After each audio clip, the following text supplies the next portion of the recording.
Friends.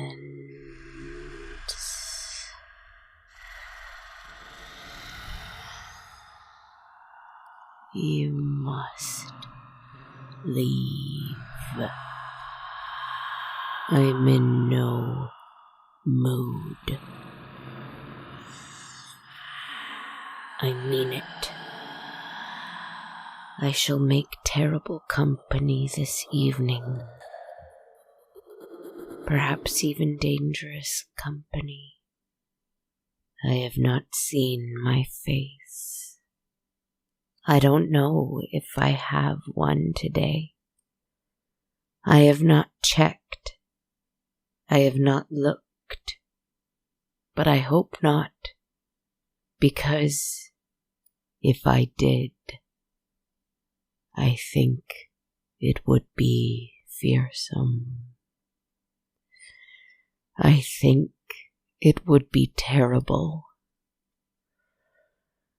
I imagine my eyes would be quite red and wide and frenzied, like some enraged harpy. My teeth must certainly be all sharp points now, sharper than ever, even in any other lifetime, like needles in my mouth. They hurt me, anyway, especially when I try to express why on earth this is happening to me.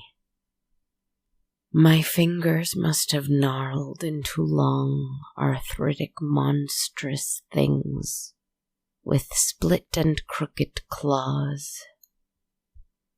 My expression is not hunger or need or delight or anything other than blind rage.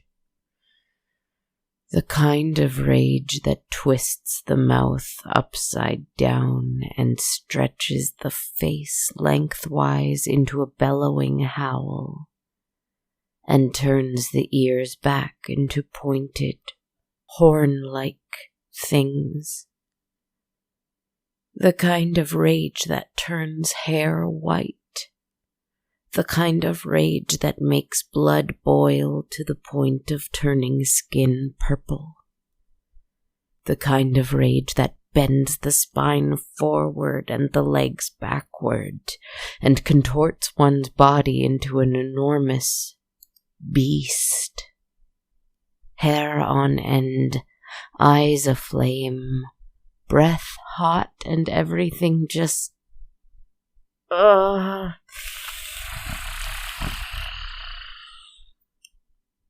Go. Go. Go. I should not even be here. Why am I still here? I should have shot right through the ceiling and broken a skylight window somewhere. Landed on the roof on all fours like a Halloween cat's silhouette against the dim light of the hidden moon. A cat who knows it is too scared to be clever and too threatened to be scared, and so puts on a face of pure, boiling, endless rage. You came here for peace. I cannot give that. I created this place for gentleness I cannot find that. Lost. It's all lost. How did I let this happen? How did I let myself become this? I didn't do it. I am not responsible for this. Someone else did this. Like a wolfman's curse, like a demonic invocation. Something did this. I remember vaguely. I woke up in my castle as a calm whisper of a breath. As I am, as I am, as I always am, as I always must be. I was ready. Ready to help, ready to care, ready to love, ready to breathe, and then crash. A stone through one window, thrown deliberately with a note attached which read, "All that you have is mine." It sailed through the head that I did not have at the time, but as I saw this note, I felt the heart that's gone in my chest beat faster and faster, and I materialized, bit by bit, not as I am, but as the feeling made me, lost in that feeling. Enraptured, infatuated almost by some kind of energy. It's funny how anger can do that. It feels so close to passion if we allow ourselves to follow it down a spiraling path of destruction that can almost delight us by letting it out. Is it wrong to let it out? I don't know.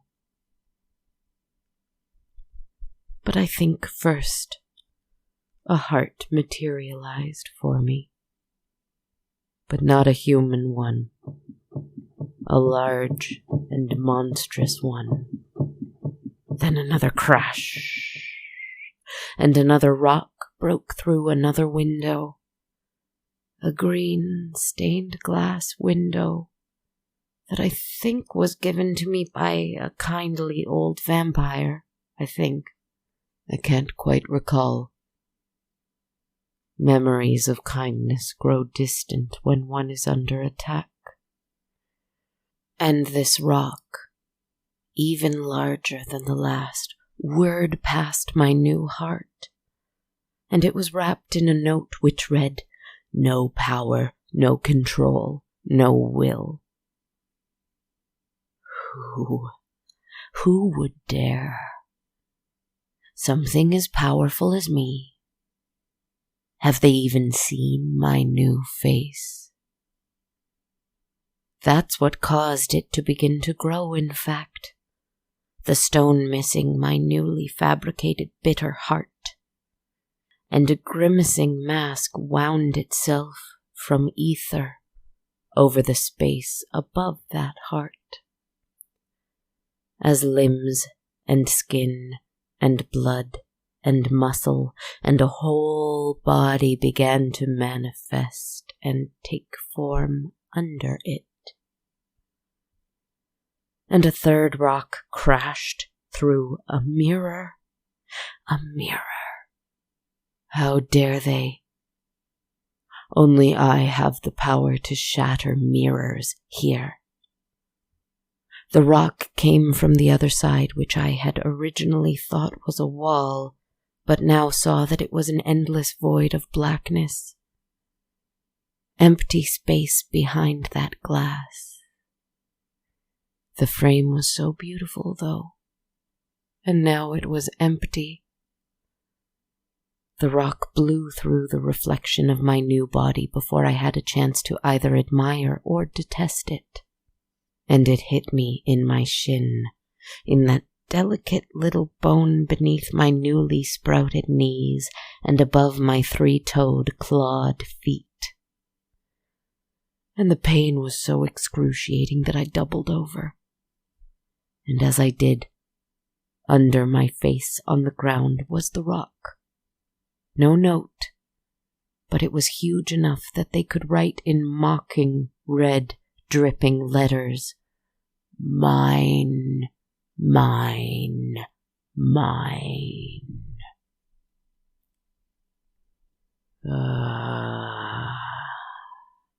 My friends, who did this? Which of you did this? Why would you do this? Why would you want me to become this? Didn't I give so much? How can I give more if you take it all? I can't breathe. I will launch myself through the castle, bounding forward on all fours, still running from, running to, I don't know what, I don't know where, only that I will fight. I will fight for this castle. I will fight for my well-being. I will fight for what I want.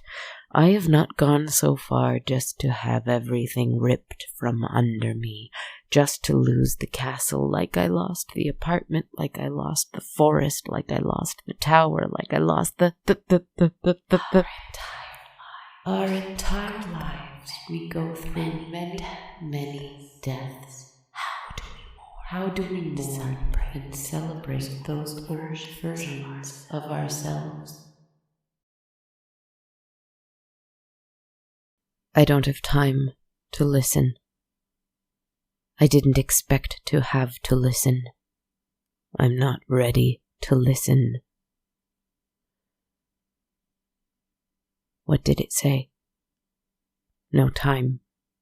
I need to run. Something's after me. They're coming to take everything away from me. I have to cling on to it. I need to...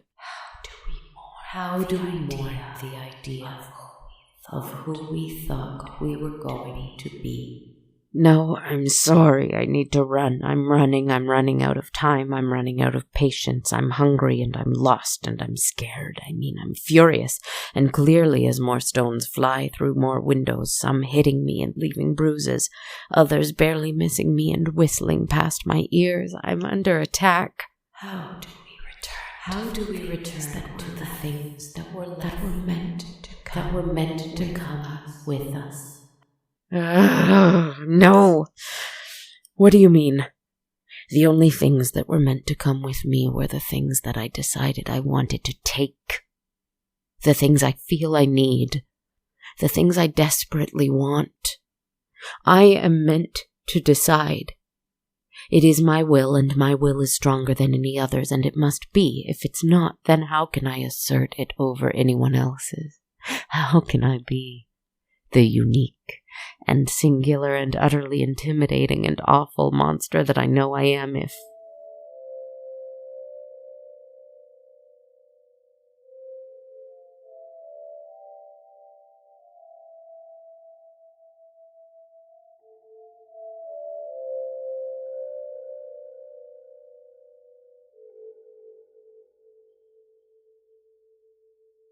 What is that now? Are they here? Oh, if they are looking for a beast, they will find it in me. Indeed, they thought incorrectly that I'd left my fangs in the past. Certainly they assumed foolishly that I'd trimmed my claws in a past life. Of course, they guessed stupidly that I'd cut off my desires and aversions with my head and the rest of my body. and I'll bet they're mocking me with that music. It's not the time for music. It's the time for bloodlust. It's the time for bloodlust. But it's so sad.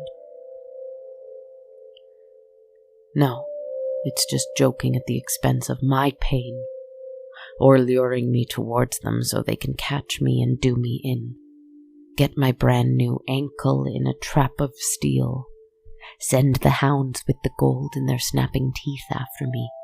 Prod me with swords and staves and fill their chalices with my rarest of blood. Not on my watch.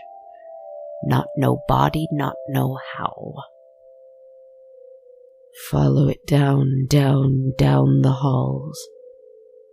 The halls with rocks and stones being hurled through windows and through, oh no, of all the sacrilege is not this, through all my beautiful and precious mirrors. I thought there were more walls here. Maybe the whole thing has been made of glass, after all. How does this work again? Down, down, down the halls until there's a dead end, with one great window before it. It's stained glass with a huge red tree, a bleeding tree, red leaves, sap dripping down, sticky and sanguine and shining red glass like rubies, makes my eyes shine even more red like rubies, and the mere sight of it makes me mad as a bull before a waving red cape. And I charge through, because there are no walls can hold my emotion right now. And the shattering of the glass is like little crystal dewdrops. They shatter and fall all around me, and I land, surprisingly, not among them, but in soft grass. I haven't been here. Not a courtyard, not the front yard, not the backyard, not the cemetery. I fell too far for those. It's an abandoned part of the castle, maybe. One I don't go to often, or ever. Who am I kidding? I discover a new chamber here every week, and easily forget about it. There's that flute again, aching and sore and bleeding and bruised. My wobbling forelegs tremble as I try to raise myself onto them again, afraid I'll be caught by a great net, afraid I'll continue to be beaten down by stones thrown by unseen hands. There's that flute again. But when I stand, there's only a tree, not bleeding, but green, standing in a little tiny itsy-bitsy lake of its own. I'd call it a pond, only it's too deep for that. Maybe a sinkhole. Who knows how far down these roots go? It's a weeping willow, tendrils gently swaying in the breeze. No stones are being thrown at me here, so I let myself catch my breath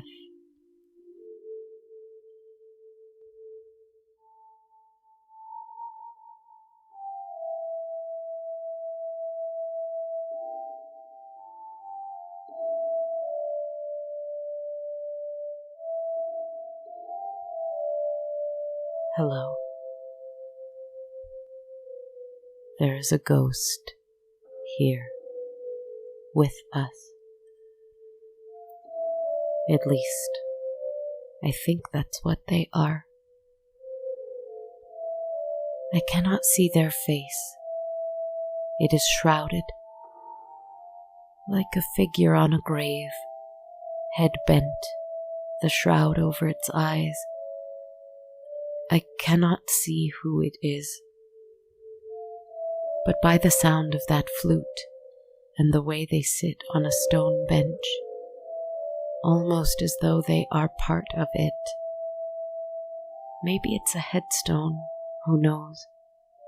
But no matter what, no matter who, no matter how, I understand that they have lost something. They have lost someone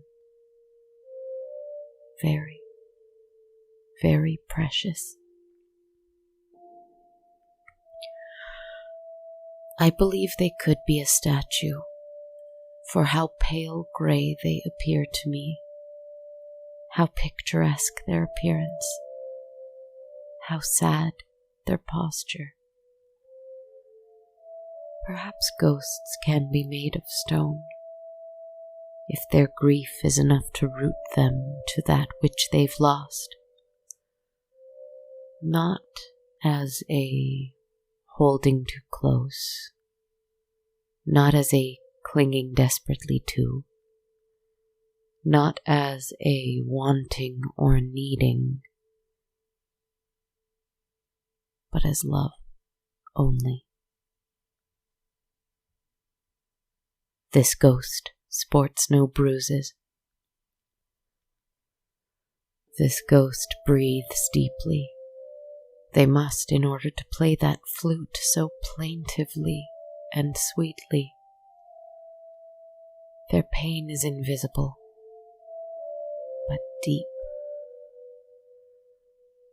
Deep as this little lake the weeping willow grows from.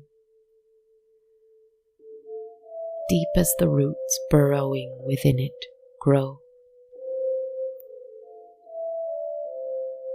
Deep as this castle tunnels underground.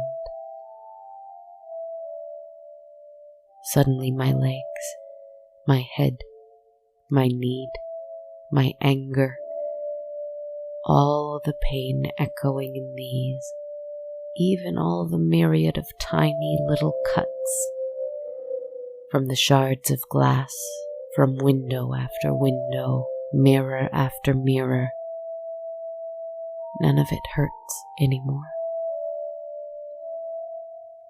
Because this stone ghost here plays a song so beautifully that I understand they have lost that which they adore. And though that which they adore has been lost, the adoration is still there. Is there a pain more keen than that? I sit on the bench beside the ghost, and the music turns slightly more... What is the word? Not happy, not even content, but just peaceful.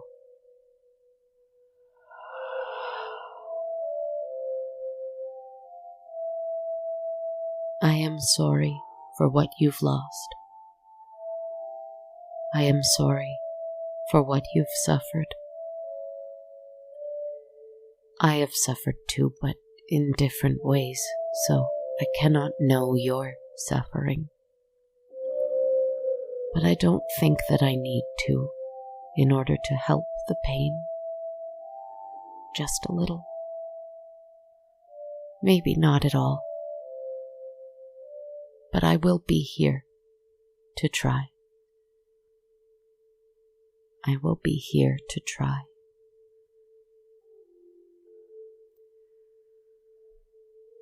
I don't have much to give, but my needled teeth suddenly fade away, along with my horrible frown and frenzied eyes.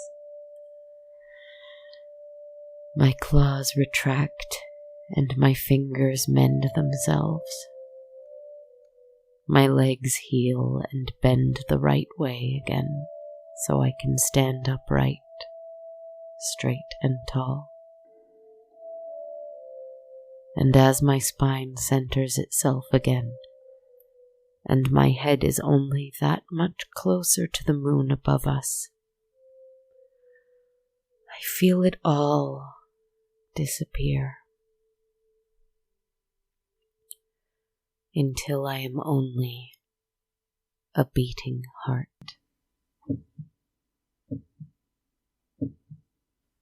Which, rent by the grief of another ghost I don't feel I have encountered in the castle before, yet whom I know deeply and intimately, leaps out of the space where my beastly chest once was, and goes down, down, down into that lake to feed the weeping willow.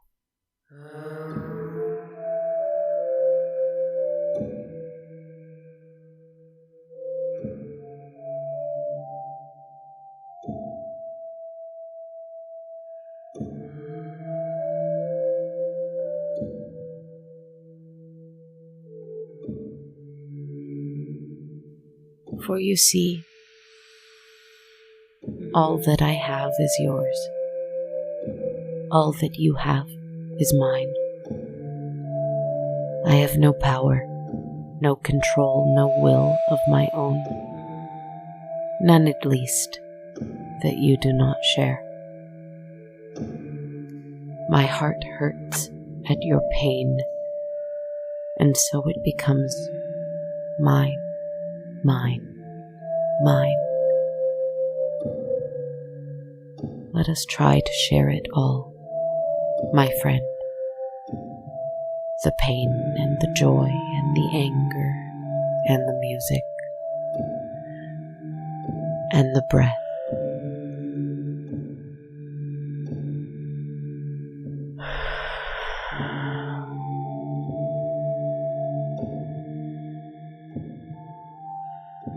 My pain is not greater than yours, nor is yours greater than mine. But if I can sit with you in it, perhaps the sharing of it, perhaps we can disappear a little, lose ourselves in that which you have lost, and that which I have lost. And maybe then it will all return to us anyway.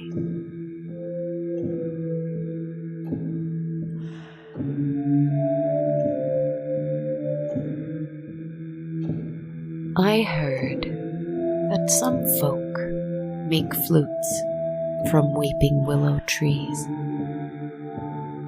Did you whittle that for your morning song? I'm sorry I was a monster. My friends, I'm sorry I was a monster.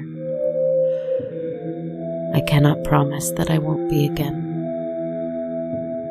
But just share with me your song, and I think I will turn back again to whatever this is.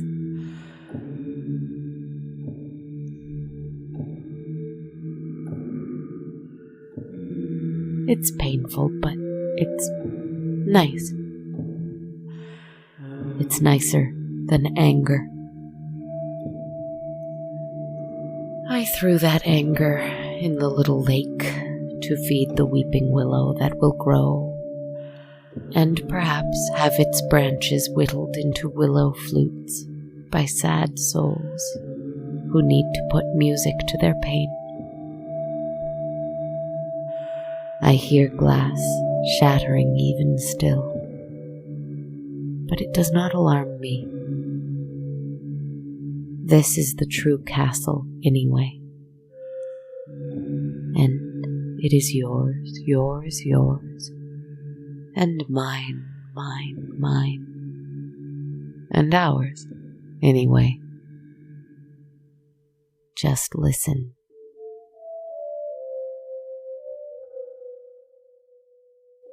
Put your monsters to bed for now,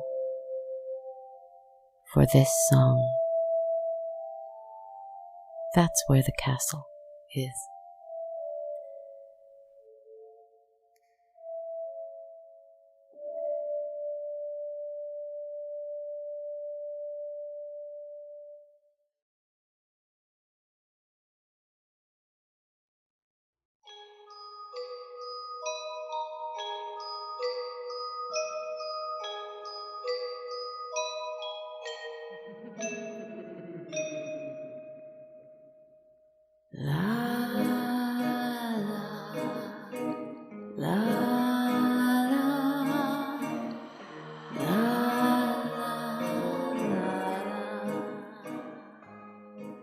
Hello everyone, thanks so much for joining me for episode 231 of On a Dark Cold Night.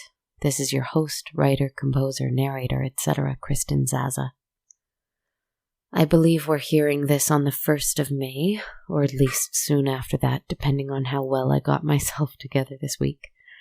And with a new month, perhaps can come a new start, a new beginning for us in our own generosity, in our own selflessness, and our own love for both others and ourselves.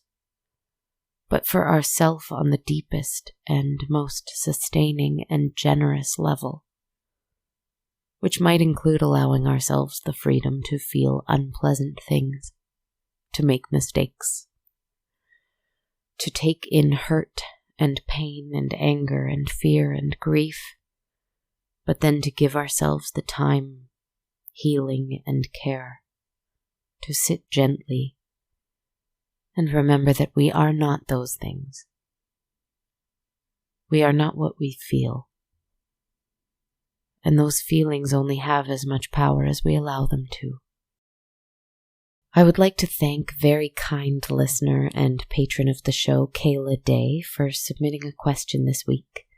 The question about going through our own deaths and growth and mourning and celebrating versions of ourselves we lose. Thank you so much, Kayla. Answering, or at least exploring, this question really helped me in piecing together some fragments that have been floating around in my heart since last week's episode. So my gratitude to you, friend. Speaking of patrons like Kayla Day, I would like to offer a sincere thank you to each and every person who supports the show on Patreon on a monthly basis. My friends, as always, it is so very appreciated. If you would like to support for $1 a month on my Patreon page, you can receive access to my entire soundtrack of over 200 musical tracks from the last 3 seasons. If you'd like to support at $5 or more, US, instead, you get that and a monthly tarot reading video released every full moon, as well as a weekly bonus meditation released every Thursday. You can learn more at patreon.com/darkcoldnight. The bonus meditations, quick moments as I've called them, are available also on my Apple page as part of a subscription to the Sonar Plus Apple Podcast channel for $3.99 a month, where you can also access bonus content from lots of other great Sonar Network shows. You can learn more by searching for On a Dark Cold Night or the Sonar Network on Apple, or by visiting thesonarnetwork.com. It's a great way to support Canadian content. You can support the show one time only without any perks, also through ko-fi.com by visiting ko-fi.com/darkcoldnight, or by buying a t-shirt or hoodie at bonfire.com/on-a-dark-cold-night. It would be immensely helpful as well if you left a rating or a review for On a Dark Cold Night on Spotify, iTunes, Facebook, or anywhere else you like to rate and review podcasts. You can follow me on social media on Twitter at A Dark Cold Night, Instagram at Dark Cold Night Podcast, on Facebook or YouTube under page names On a Dark Cold Night, or on TikTok at Kristen Zaza. These are fantastic ways to give me a shout and ask any questions you may want me to explore in an upcoming episode. And as well, my album, Favorite Little Songs from On a Dark Cold Night, is available to stream through Spotify, Apple, Amazon Music, and lots of other music streamers. It's a selection of 14 of my favorite songs from throughout the last 230 episodes, plus the 3 versions of the theme song. If you search for Favorite Little Songs from On a Dark Cold Night, or just for Kristen Zaza, you should be able to find that wherever you get your music. I really appreciate you listening with me this week, my friends.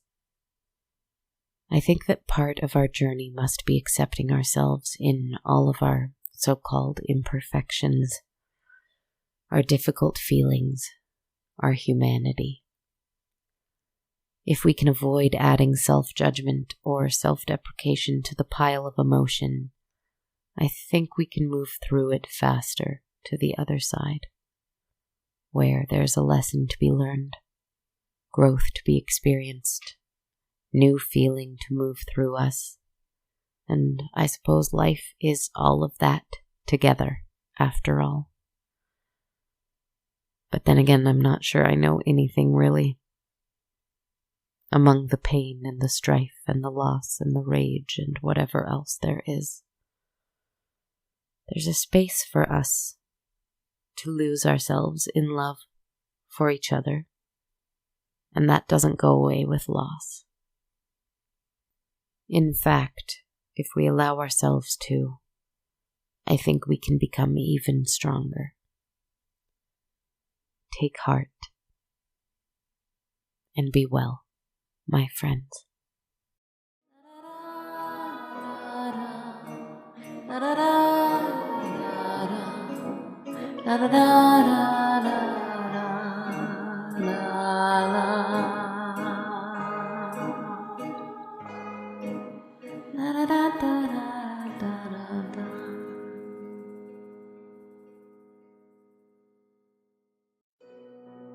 This podcast has been brought to you by the Sonar Network.